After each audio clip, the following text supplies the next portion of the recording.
Good morning all of you. Welcome to exam Dena YouTube channel में आपका स्वागत है। यह एक एजुकेशनल यूट्यूब चैनल है। यहाँ पर विभिन्न प्रतियोगी परीक्षाएं जैसे कि SSC, railway, banking and state PCS जैसे एग्जामों की तैयारी कराई जा रही है। आज हम टॉप 10 एमसीक्यू डिस्कस करेंगे जो विभिन्न क्षेत्रों से लिए गए हैं, जैसे कि राष्ट्र, अंतर्राष्ट्रीय, history, geography, polity, economy and science and technology. यदि आप इस वीडियो का पीडीएफ डाउनलोड करना चाहते हैं तो आप हमारे डिस्क्रिप्शन बॉक्स से इस पीडीएफ का डाउनलोड कर सकते हैं, या फिर यहाँ पर दिए गए बारकोड को स्कैन करके, यहाँ जो देख रहे हैं आप स्क्रीन पर जो बारकोड है, आप इसको स्कैन करके हमारे टेलीग्राम चैनल को ज्वाइन कर सकते हैं। चलिए शुरू करते हैं हम आज का लेक्चर। पहला क्वेश्चन देख लेते हैं। हाल ही में संयुक्त राष्ट्र जनसंख्या कोष द्वारा जारी विश्व जनसंख्या रिपोर्ट में किस देश ने प्रथम स्थान प्राप्त किया है? Recently, which country has secured the first position in the World Population Report released by the United Nations Population Fund? इस प्रश्न का सही उत्तर होता है ऑप्शन ए, यानी कि भारत। UNFPA के संबंध में इंपॉर्टेंट फैक्ट देख लेते हैं। संयुक्त राष्ट्र जनसंख्या कोष, इसकी फुल फॉर्म है यूनाइटेड नेशन पॉपुलेशन फंड। यह एक संयुक्त राष्ट्र एजेंसी जिसका उद्देश्य दुनिया भर में प्रजनन और मातृ स्वास्थ्य में सुधार करना है। यदि इसके कार्य की बात करें तो राष्ट्रीय स्वास्थ्य देखभाल रणनीतियों और प्रोटोकॉल को विकसित करना है, जन नियंत्रण तक पहुंच बढ़ाना है और बाल विवाह, लिंग आधारित हिंसा, प्रसूति, नर व्रत और महिला जननांग विकृति के खिलाफ अभियान चलाना है। रिसेंटली ये चर्चा में इसलिए आया कि संयुक्त राष्ट्र जनसंख्या कोष द्वारा जारी विश्व जनसंख्या रिपोर्ट में भारत चीन को पीछे छोड़ दुनिया का सबसे अधिक आबादी वाला देश बन गया है, जिसकी जनसंख्या अनुमानितः 142.86 करोड़ बताई गई है। हालांकि चीन अब 142.57 करोड़ की जनसंख्या के साथ दूसरे पायदान पर है। विशेषज्ञों के अनुसार अगर देखें तो केरल और पंजाब में उम्र दराज जनसंख्या है, उत्तर प्रदेश और बिहार में युवा जनसंख्या है। हालांकि कुल मिलाकर भारत की जनसंख्या 165 करोड़ तक उभरने की उम्मीद है। अन्य वैश्विक डेटा देखें तो यूएन के डेटा के अनुसार दुनिया की आबादी मध्य 2023 तक 8.045 अरब तक पहुंच जाएगी। अलग अलग एजेंसियों के अनुसार भारत की आबादी 165 करोड़ तक उच्चतम सीमा पर पहुंचने से पहले लगभग 3 दशक तक बढ़ती रहेगी और फिर इसमें कमी आएगी। अपनी उम्र दराज जनसंख्या के कारण जापान भी कम हो रहा है। 2011 से लेकर 2021 तक 3 मिलियन से अधिक निवासियों को उसने खो दिया है। वहीं पूरी दुनिया की आबादी की बात करें तो अनुमानित वृद्धि 10.4 अरब पर पहुंच ऊंचाई पर जाने के बाद 2090 के दशक में ये कम होने की उम्मीद है। हाल ही में किस देश के धावक ने बोस्टन मैराथन 2023 में पहला स्थान प्राप्त किया है? Recently which country runner has secured the first position in the Boston marathon 2023? इस प्रश्न का सही उत्तर होता है ऑप्शन बी, यानी कि इवांस चैबॉट। बोस्टन मैराथन 2023 के संबंध में इंपॉर्टेंट फैक्ट देख लेते हैं। ये दुनिया की सबसे पुरानी और कठिन मैराथन में से एक है। इसका आयोजन प्रत्येक वर्ष अप्रैल के तीसरे सोमवार यानी कि पैट्रियट्स डे पर बोस्टन, मासाचुसेट्स, संयुक्त राष्ट्र अमेरिका में होता है। हालांकि वर्ष 1897 में पहली बार आयोजित किया गया था, तब से प्रत्येक वर्ष इसका आयोजन हो रहा है, लेकिन केवल 2020 में कोविड-19 महामारी के कारण इसको वर्चुअली आयोजित किया गया था। यदि इसके एडिशन की बात करें तो रिसेंटली इसका 127वां एडिशन हुआ है और ये चर्चा में इसलिए आया कि केनिया के धावक इवांस चैबॉट ने पेशेवर पुरुष वर्ग में फर्स्ट यानी कि पहला स्थान प्राप्त किया है। हालांकि महिला वर्ग की अगर बात करें तो हेलेन ओबेरी ने इसमें विजय हासिल की है। नेक्स्ट क्वेश्चन देख लेते हैं। हाल ही में किसे जर्मनी के सर्वोच्च नागरिक सम्मान cross of the order of merit से सम्मानित किया गया है? Recently, who has been awarded Germany highest civilian honor, the Cross of the Order of Merit? इस प्रश्न का सही उत्तर होता है ऑप्शन सी, यानी कि एंजेला मेर्केल। ऑर्डर ऑफ मेरिट यह एक अवार्ड है, यह जर्मनी का सर्वोच्च पुरस्कार है। हालांकि इसे वर्ष 1951 में स्थापित किया गया था। यह जर्मनी में सबसे प्रतिष्ठित पुरस्कारों में से एक माना जाता है। सामान्यतः ऑर्डर ऑफ मेरिट के 8 वर्ग यहाँ पर प्रेजेंट है, जिसमें सबसे ऊपर ग्रैंड क्रॉस को रखा गया है। यदि इस अवार्ड की प्रकृति की बात करें तो पुरस्कार प्राप्ति की सीमा जर्मन नागरिकत्व तक सीमित नहीं है। यह अक्सर उन विदेशी नागरिकों को भी प्रदान किया जाता है जिन्होंने जर्मनी के सामाजिक, राजनीतिक, सांस्कृतिक विकास में महत्वपूर्ण योगदान दिया हो। इंपॉर्टेंट फैक्ट देख लेते हैं एंजेला मेर्केल के संबंध में। ये वर्ष 2005 से लेकर 2021 तक जर्मनी के चांसलर के रूप में पद संभालने वाली पहली महिला राजनीतिज्ञ है। और ये चर्चा में इसलिए नहीं, एंजेला मेर्केल ने जर्मनी के सर्वोच्च नागरिक सम्मान cross of the order of merit से इन्हें सम्मानित किया गया है। नेक्स्ट क्वेश्चन देख लेते हैं। हाल ही में 22 अप्रैल 2023 को इसरो द्वारा सिंगापुर के किस उपग्रह को श्रीहरिकोटा के सतीश धवन अंतरिक्ष केंद्र से लॉन्च किया गया है? Recently, with satellite of Singapore has been launched by ISRO on 22 April 2023 from Satish Dhawan Space Center in Sriharikota. इस प्रश्न का सही उत्तर होता है ऑप्शन डी, यानी कि टेलियोस सेकंड। टेलियोस सेकंड के संबंध में इंपॉर्टेंट फैक्ट देख लेते हैं। यहाँ पर टेलियोस 1 नहीं, सेकंड होगा। टेलियोस सेकंड के संबंध में इंपॉर्टेंट फैक्ट देख लेते हैं। यह 750 किलोग्राम वजनी सिंगापुर का अर्थ ऑब्जर्वेशन सैटेलाइट है। ये चर्चा में इसलिए रहा, 22 अप्रैल 2023 को इसरो द्वारा सिंगापुर के टेलियोस सेकंड उपग्रह को श्रीहरिकोटा के सतीश धवन अंतरिक्ष केंद्र से लॉन्च किया गया है। यदि इसकी उड़ान की बात करें, यह PSLV की 55वीं फ्लाइट है।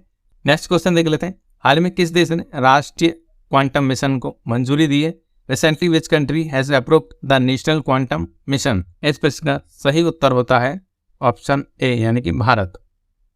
क्वांटम प्रौद्योगिकी के संबंध में इंपॉर्टेंट फैक्ट देख लेते हैं। यह कंप्यूटर के संबंध में अगर इसको देखते हैं, यह भौतिकी क्वांटम सिद्धांत पर आधारित एक प्रौद्योगिकी यानी एक टेक्नोलॉजी है जो परमाणु और उपपरमाणु स्तर पर ऊर्जा और पदार्थ की प्रकृति की व्याख्या करती है। इसके प्रयोग की बात करें तो आगामी समय में क्वांटम प्रौद्योगिकी यानी कि क्वांटम टेक्नोलॉजी पर आधारित कंप्यूटरों का प्रयोग जटिल से जटिल डेटा और इन्फॉर्मेशन को कम से कम समय में प्रोसेस करने के लिए उपयोग किया जाएगा।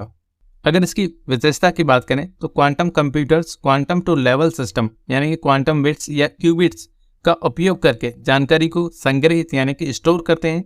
क्यूबिट्स में पारंपरिक डिजिटल इलेक्ट्रॉनिक कंप्यूटर की भांति 2 ही बाइनरी डिजिट होती हैं जिन्हें हम 0 और 1 के रूप में जानते हैं, किंतु क्यूबिट्स एक ही समय में 0 या 1 अथवा 0 और 1 के संयुक्त रूप में उपस्थित हो सकता है। यानी कि जो क्यूबिट्स होते हैं वो या तो 0 या 1 के रूप में होंगे या 0 और 1 के संयुक्त रूप में भी हो सकते हैं।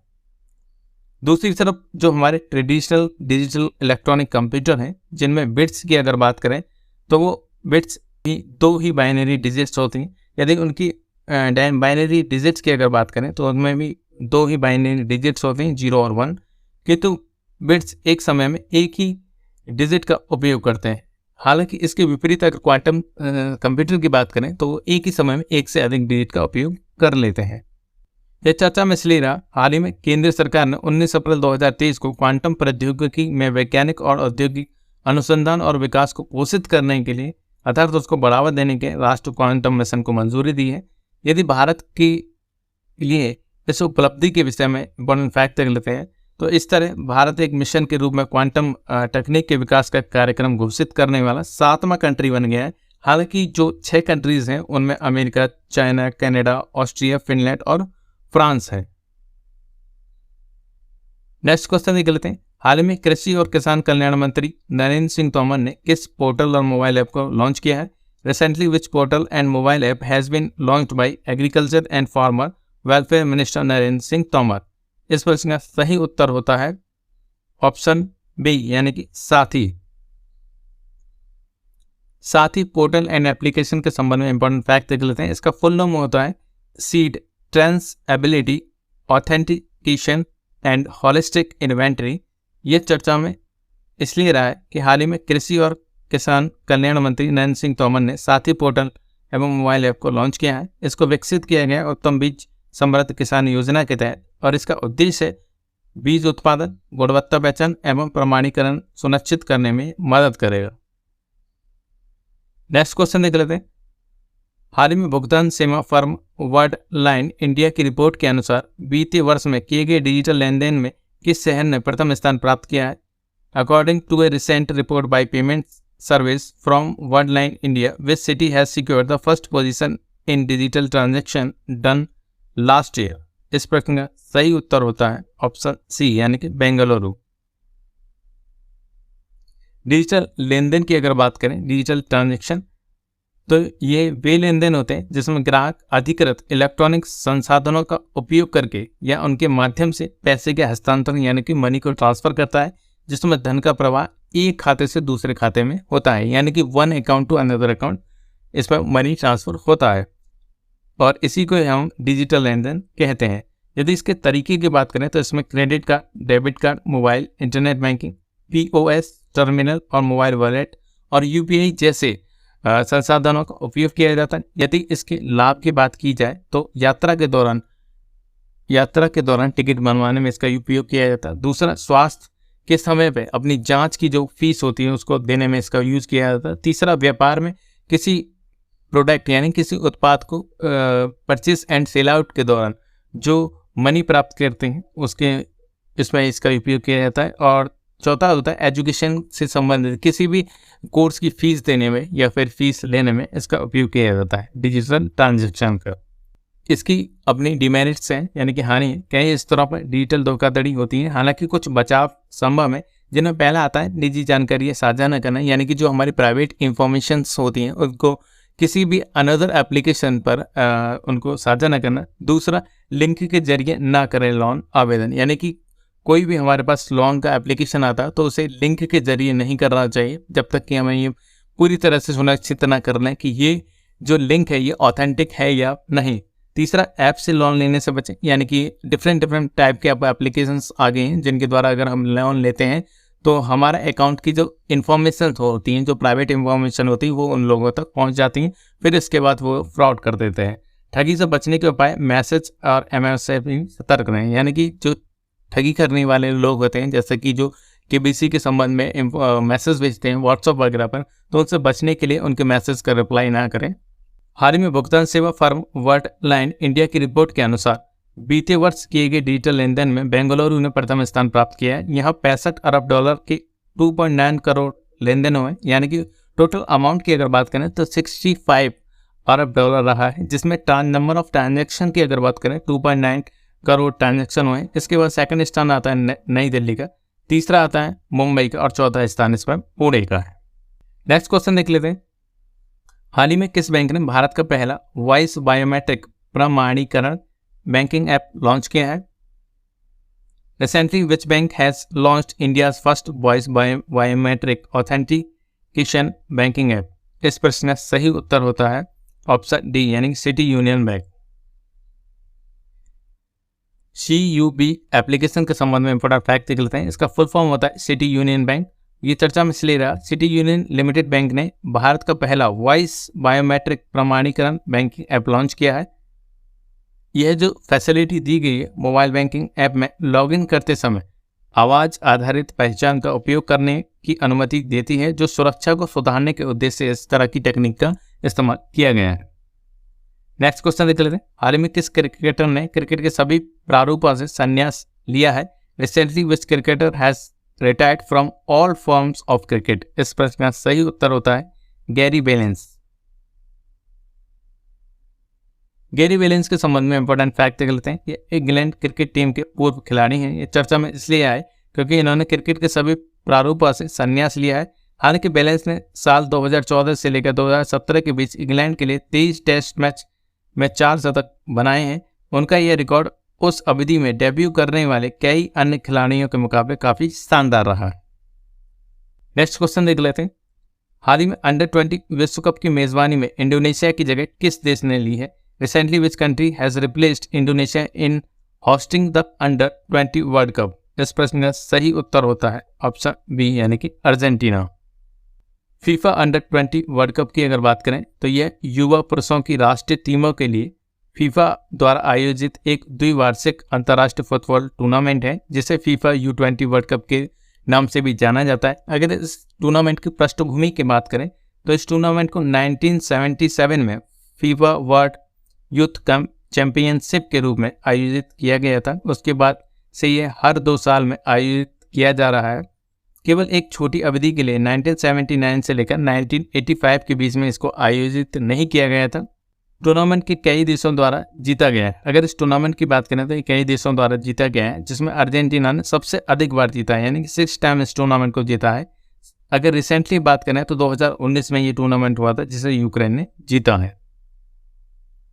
अगर चर्चा की बात करें तो हाल ही में अंडर 20 विश्व कप की मेजबानी में इंडोनेशिया से होस्टिंग राइट जो है हटाकर अर्जेंटीना को प्राप्त हुए हैं। हालांकि यह फैसला इंडोनेशिया के फुटबॉल एसोसिएशन ने हाल ही में होने वाले ड्रॉ को रद्द कर दिया है, क्योंकि राज्यपाल ने इजराइल की टीम को होस्ट करने से इनकार कर दिया है। आज के लिए इतना ही, फिर मिलेंगे नेक्स्ट लेक्चर में। तब तक के लिए धन्यवाद। Thank you so much.